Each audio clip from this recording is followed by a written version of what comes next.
Assalamualaikum warahmatullahi wabarakatuh. Nama saya Puput Gandasari. Kita akan membahas tentang personal branding yang dikaitkan dengan guru PAI bersama Bapak Dr. Haji Mastuki Duryat MPDI. Apa itu personal branding dan implikasinya kepada guru PAI? Mari kita simak paparan materinya. Assalamualaikum warahmatullahi wabarakatuh. Bismillahirrahmanirrahim. La haula wala quwwata illa billah. Amma ba'd. Baik, kesempatan ini saya ingin bicara tentang personal branding, lalu kemudian dikaitkan dengan guru PAI. Misalnya kita ingin mencanangkan tentang menjadi guru PAI yang cemerlang. Ya. Baik, tapi sebelumnya coba kita kaji terlebih dahulu apa yang dimaksud dengan personal branding ini. Secara bahasa, personal branding yang terdiri dari dua istilah ini, dua terma ini. Personal artinya adalah person, pribadi. Lalu kemudian yang kedua, branding, merek, kepribadian, kemampuan, keahlian, dan keunikan. Sehingga misalnya Montoya menjelaskan tentang personal branding itu, personal branding adalah sebuah seni dalam menarik dan memelihara lebih banyak klien dengan cara membentuk persepsi publik secara aktif. Lalu kemudian Mobray misalnya mendefinisikan tentang personal branding adalah kemampuan menggunakan atribut-atribut secara bebas yang menunjukkan kemampuan Anda dalam mengatur harapan-harapan yang ingin orang lain terima dalam pertemuannya dengan Anda. Lalu kemudian yang ketiga, Ronald misalnya mendefinisikan tentang personal branding adalah suatu proses membentuk persepsi masyarakat terhadap aspek-aspek yang dimiliki oleh seseorang. Di antaranya adalah kepribadian, kemampuan atau nilai-nilai, dan bagaimana stimulus-stimulus ini menimbulkan persepsi positif dari masyarakat yang pada akhirnya dapat digunakan sebagai alat pemasaran. Ini yang disebut dengan personal branding. Lalu personal branding ini semacam apa? Who am I? Who are you? Jadi ada personal branding itu di tengah antara persepsi how you see yourself dengan how other see you. Nah, itulah yang kemudian di tengah-tengahnya adalah personal brand. Ya, misalnya ada brand you itu misalnya itu pandangan orang terhadap your image, your mission, your value, your vision. Itu yang personal branding itu. Ya. Jadi bagaimana pandangan Anda terhadap diri Anda dan bagaimana pandangan orang lain terhadap diri Anda. Itu yang kemudian di tengah-tengahnya disebut dengan personal brand diri kita ini. Bagaimana image Anda, misi Anda, nilai-nilai yang dianut oleh Anda, termasuk juga visi yang dianut oleh Anda. Bagaimana? Pertanyaannya berikutnya. Untuk menemukan personal branding, pertama bisa dilakukan, tanyakan pada diri sendiri dan pahami. Misalnya, pada aspek ini, apa yang disukai dan tidak disukai. Yang kedua, apa kelebihan dan kekurangan sendiri. Dan yang ketiga, apa peluang dan tantangan. Ini pertanyaan-pertanyaan yang harus ditanyakan pada diri kita sendiri. Kadang kita sulit untuk memilah kelebihan kita apa, kekurangan kita apa. Padahal di situ kemudian kita bisa menemukan tentang diri kita itu. Ya, bagaimana peluang dan tantangan kita menghadapinya. Coba di list, dibuat itu. Itu pertanyaan-pertanyaan untuk diri kita sendiri dan harus difahami. Lalu yang kemudian yang kedua, buat tagline. Deskripsikan diri sendiri dalam kalimat yang mempromosikan diri. Misalnya, saya pribadi yang cekatan, fleksibel, dan mudah bergaul misalnya. Atau misalnya, guru inovatif dan inspiratif ketika Anda membuat tagline tentang profesi Anda misalnya sebagai seorang guru. Yang ketiga, jadilah diri sendiri, tingkatkan terus kapasitas diri dan perbanyak soulmate. Ya, coba kita merefleksi lah. Suatu saat misalnya kita menulis satu kalimat singkat yang menggambarkan siapa aku, who am I, sebagai guru pendidikan agama Islam misalnya. Coba Anda oret-oret, tulis sambil merenung, merefleksikan diri. Misalnya tulis 2 saja sifat atau karakter utama guru PAI yang menggambarkan ciri khas guru agama Islam gitu misalnya. Coba nanti tugas Anda buat itu sebagai sebuah refleksi.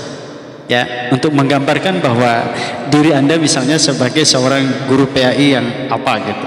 2 saja lah sifat atau karakter yang merupakan brand Anda, merek Anda. Bapak, saya ingin bertanya, bagaimana ciri-ciri personal branding tersebut? Ciri-ciri personal branding, pertama dikenal luas. Contoh itu Honda, Toyota, itu orang kalau sudah mau beli mobil pasti asosiasinya ke Toyota gitu misalnya. Atau Anda beli motor pasti asosiasinya ke Honda gitu. Itu sudah sangat dikenal luas.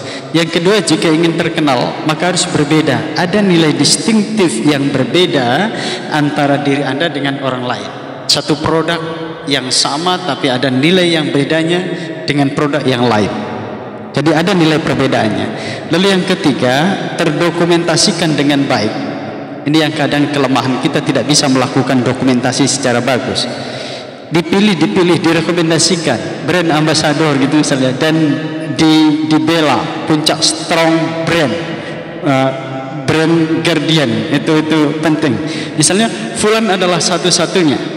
Nah, ini di sini ada Z-Mod, F-Mod dan S-Mod. Dalam istilah perusahaan itu seringkali dikenal istilah-istilah ini. Z-Mod itu zero moment of trust, strategi pemasaran untuk memenangkan persaingan. Zero ketika pada diri seseorang itu blank, tidak tahu tentang satu produk gitu, masih nol dia. Maka di situ kemudian diperlukan F-Mod, stimulus berupa iklan untuk memperkenalkan produk dengan segala keunggulannya. Jadi di situ kemudian mulai ada iklan untuk memberikan stimulus, rangsangan, pengaruh kepada konsumen supaya kemudian datang kepada kita. Orang tidak tahu tentang satu lembaga gitu misalnya, ya, lembaga pendidikan tertentu. Lalu kemudian ketika orang zero, nol pengetahuannya tentang sesuatu atau tentang kita, lalu kemudian kita iklankan, kita sosialisasikan, ya, dengan baliho, dengan spanduk, atau dengan iklan-iklan yang lain, sehingga kemudian ini menjadi stimulus bagi calon konsumen kita. Sehingga kemudian ada smooth itu pelanggan membeli produk sesuai dengan janji merek yang disampaikan pada iklan itu, pada sosialisasi itu.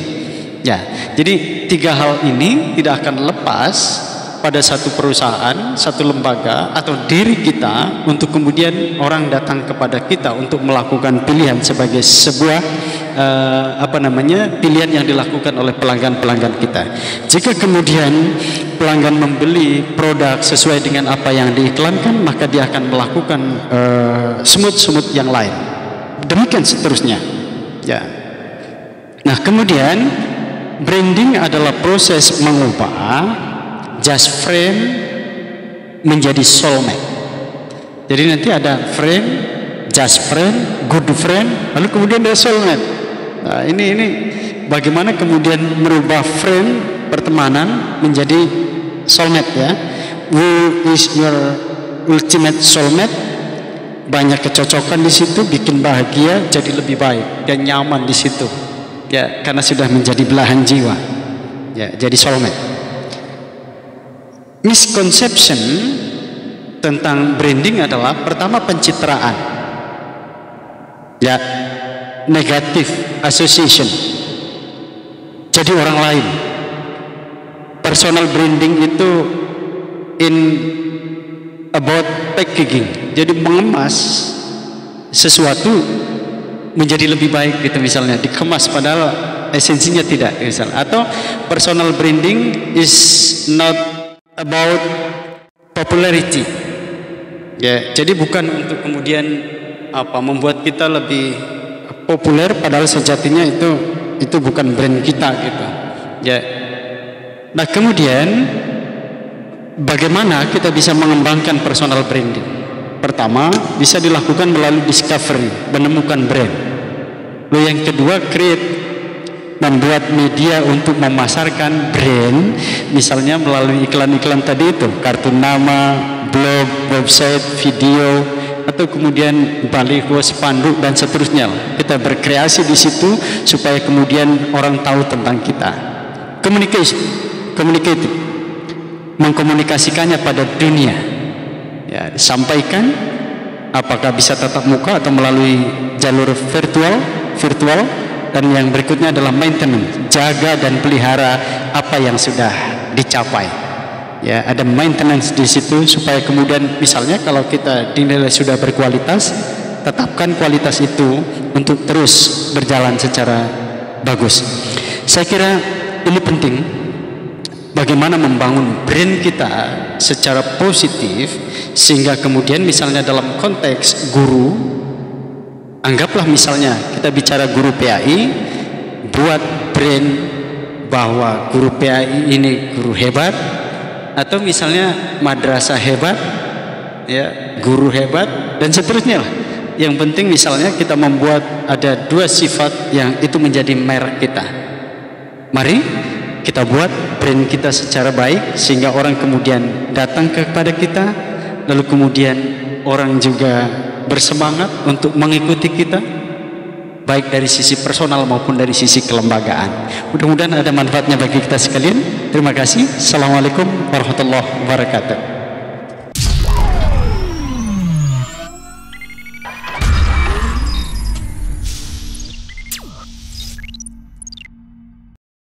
Demikian materi yang telah disampaikan oleh Bapak Dr. Haji Mas Duki Duriat MPDI. Semoga kita menjadi guru, khususnya guru PAI, yang bermerek positif, dirindukan dan dinantikan oleh anak didiknya.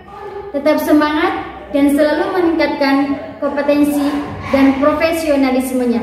Saya Puput Gandasari, terima kasih.